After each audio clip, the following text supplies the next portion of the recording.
very pleased with our November, right? That was just really fun to see their growth.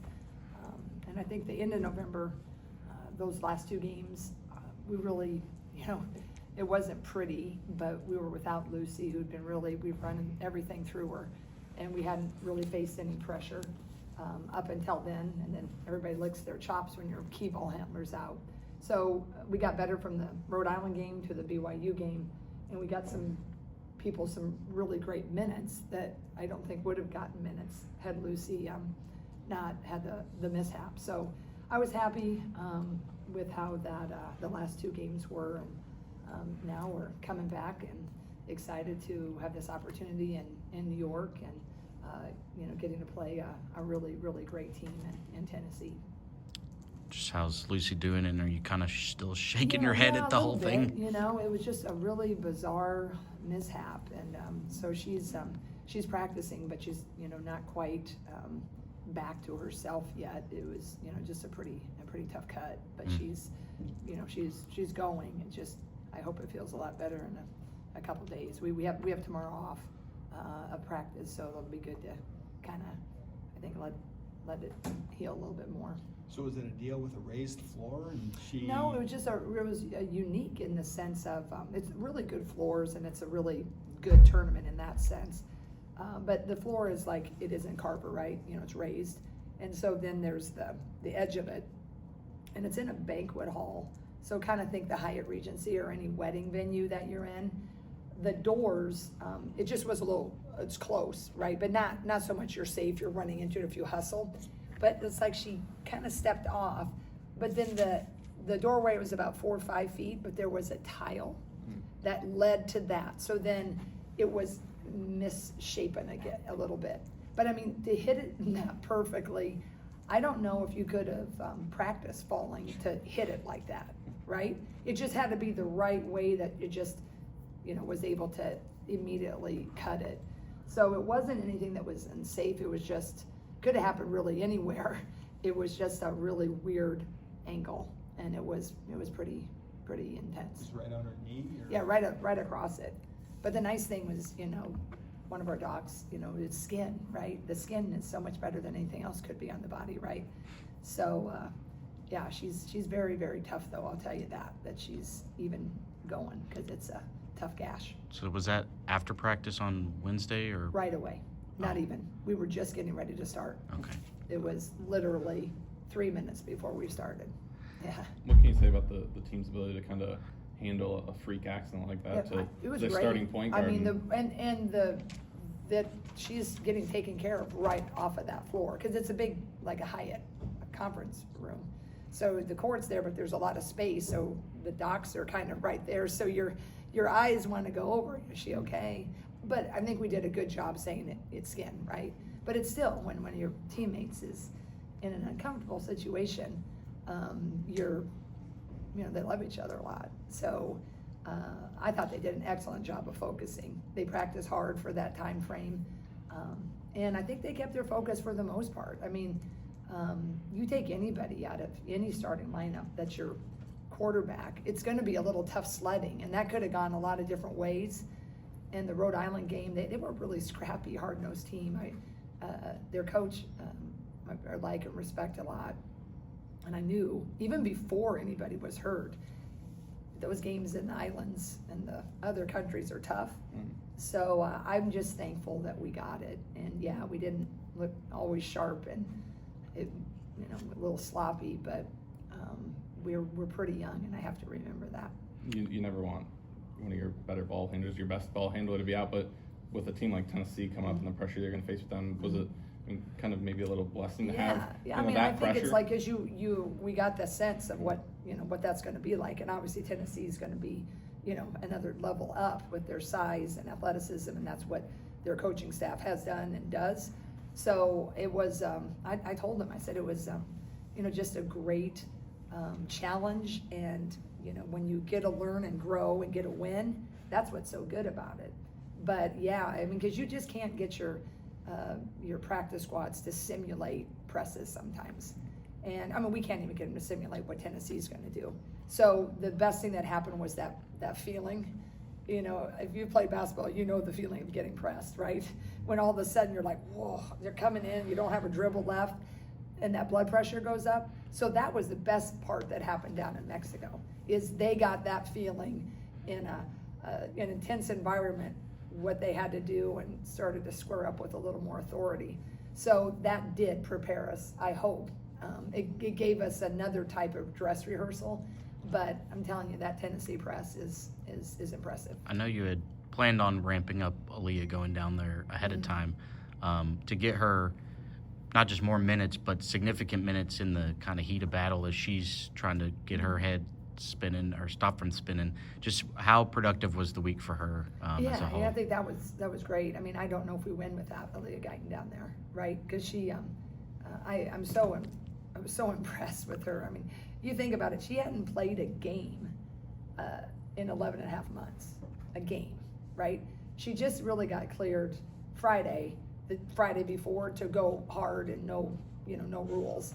So then she comes down, and it's not just, it's not cush. She got in a little bit before we left, right? But it was nothing on the line. Then we're asking her to go in and being like, you got to handle the pressure. And oh, by the way, no one's scoring. We need you to score. And oh, by the way, you need to direct the offense. And she made some turnovers and some unforced, errors. But man, I think even if you played golf and you didn't golf for about 11 months, it'd be kind of intimidating to go out there and, kind of tee it off right down the fairway. And I thought she did a really, really nice job. We probably, played her a little bit too many minutes, because the knee, you got to manage the load. So, we'll get that, continue to do that. But she sure looked good when she was down there. Would she allow you to play Lucy off the ball some, if that's what you want to do? Yeah, she could. We're not ready for that yet. She had some nice minutes down there by virtue of have to, but I don't know if that's in our best to slide someone else out of that starting lineup. Kylie's playing pretty well. Sid gives us a whole thing, a whole different, physical, bigger statue. Makes us a little bit small, if we were to do that. But I think once she gets more and more used to our system, I think that could be a possibility, but I'm not gearing up for that possibility. Only because I kind of like the way we're going with others. But again, if she's playing that well and she's shooting that well, that's certainly something that we could entertain. What is it about Tennessee's press that makes it a challenge? Yeah, I think they, I think their smallest player's 5'10", right? So they're just a lot of size, and it's just kind of what they do. So make or miss, and they have 2 or 3 different types that they seemingly are their favorites. So it keeps coming at you, right? And I think that's the thing, the size, and some people will press on, free throws and dead balls, right? They'll kind of have a cadence. With Tennessee, they like to go, and they also, do some of those hockey subs. So it just always, poses a little bit of a different challenge when you got 5 coming in. And, what's fun about basketball is every game presents a different game plan and strategy. So it's difficult, but it's also interesting because we haven't faced this for a real long time. And it'll be interesting to see how our team responds, because there's a lot of kids on that lineup you have to know, because they all play a lot of minutes. Sometimes if you have someone, point guard usually plays 39 minutes, right? So the backup, maybe don't have to be as keyed in. But with this team, you really have to kind of lock in on their personnel. Offensively, they really subscribe to the shoot a 3-pointer or a shot in the lane. How do you defend a team that shoots like 48% of their shots from 3? Well, we're going to find out, aren't we? Yeah, I think it goes back to kind of knowing personnel and, trying to figure out, how to take away some of their favorite things that they like to do. They're pretty talented. They got some kids who can get downhill real fast. They got, so they're going downhill really fast, so you need to help, but you got that amazing shooter in the corner, right?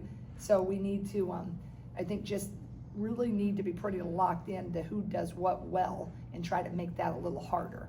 And I think if we try to make their strengths a little harder, I'm hoping that will offset, everything that they like to do that gives them that really wide open 3 or that layup.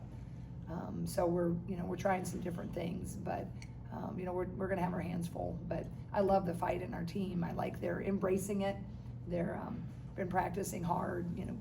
Had the day off. We came back from Cancun, and then we'll have the day off tomorrow. We'll get a couple days at it, but I think they're embracing it, and I think they're up for the challenge. What does still being undefeated mean to them? Because you can tell. We really haven't talked about it. I don't really think, it wasn't a goal. It wasn't, I just feel like we've just been pretty locked into kind of, doing what we do and trying to improve and really enjoy the journey. I know that sounds cliche, but we never had that goal. I never set that. So when that happened, it was just kind of fun. You got down to, you started to think about it. As you're coaching, it's just the next game, right? The next game, and everybody else tells you what you're 5-0, 6-0, whatever. And so when we got there, then I decided it would be kind of fun to have a no-lose November, like the no shave for some of you guys, right? So that was kind of fun. But now I think it's a new month, new page, and and I've told you before, I'm clearly aware of this schedule, right? It gets markedly harder on Saturday night. It's a big stage, and it's a SEC team. After that's Iowa State, who thinks they're tremendous, great. They have all they're great people back, and they've been, had the little couple tests, right? So they're gonna, get better and learn. And then UNI's playing fantastically. It just keeps getting harder. So I'm not looking in that rearview mirror with the undefeated November. I know that then after this, undefeated Michigan State looms on December 15th. So I think we do best when we just kind of stay in our lane and just try to win the next one. And I think that's what this team has really done pretty well. They don't get too high, they don't get too low. They just kind of enjoy the journey. And I think if we can keep doing that, I think we can be okay.